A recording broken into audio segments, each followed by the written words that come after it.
Dahulu para salaf, mereka bukan hanya semangat ngajinya, tapi mereka semangat kalau mau ngaji ini niat mereka sudah besar dalam hatinya. Apa yang bisa saya amalkan nanti?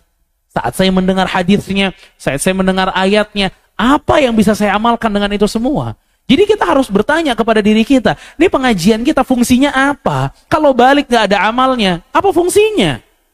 Mengoleksi ilmu akan menjadi pemberat amalan kita di hari kiamat. Ilmu untuk diamalkan, bukan untuk dikoleksi. Ilmu bukan sesuatu yang kita masukin status, kita share ke orang. Kita taruh di Instagram kita, kita share ke orang. Sebelum Anda share, amalkan. Amalkan. Tujuan ilmu untuk diamalkan. Para salaf itu mendengar satu ayat, mendengar satu hadis, berubah mereka. Kenapa? Karena mereka tahu tujuan pendengaran mereka terhadap ayat dan hadis, amal. Amal. Contoh kecil. Seorang sahabat yang masih kecil waktu itu pernah duduk makan bersama dengan Nabi alaihi salatu wassalam. Mereka makan bersama Nabi SAW, namun tangan anak ini ke kanan, ke kiri. Makannya tuh tidak sesuai dengan adab. Maka Rasulullah SAW mengatakan, ya ghulam, samillah, kul biyaminik, wa kul mimman yalik.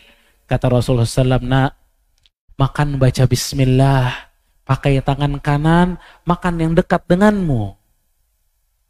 Apa kata sahabat ini? Fadzalika ti'mati ba'du. Semenjak hari itu, itulah cara makanku. Lihat, berubah. Dengan satu hadis, jemaah. Berubah cara makannya. Kalau makan bismillah, pakai tangan kanan, makan yang ada di sisinya, berubah. Ini para salaf, ini yang mesti kita contoh juga. Jadi mereka bukan hanya semangat mendengar, tapi mereka semangat beramal. Betapa banyaknya perkataan para sahabat yang mengatakan, semenjak saya mendengar itu, maka saya begini dan begitu. Sering sahabat mengatakan itu. Umar bin Khattab pernah waktu itu bersumpah atas nama ayahnya.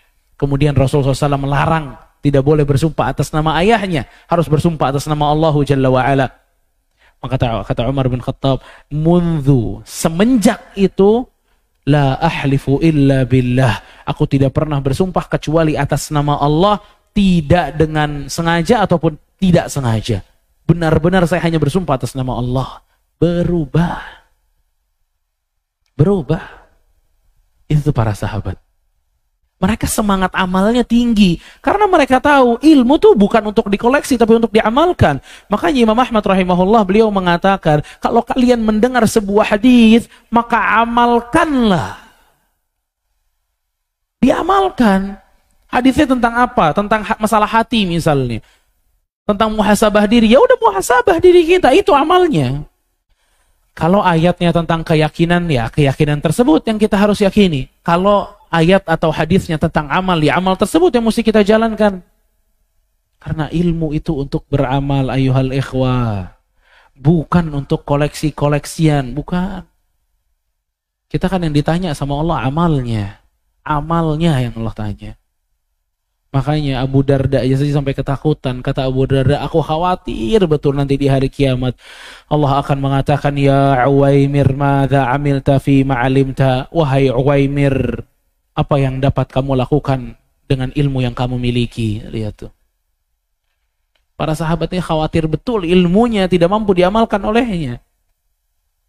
Makanya jamaah rahimakumullah, ini harus menjadi bahan muhasabah pada diri kita. Bahwa ilmu ini buat diamalkan. Bukan untuk keren-kerenan juga, bukan. Buat diamalkan. Amal kita seperti apa dengan ilmu yang kita miliki.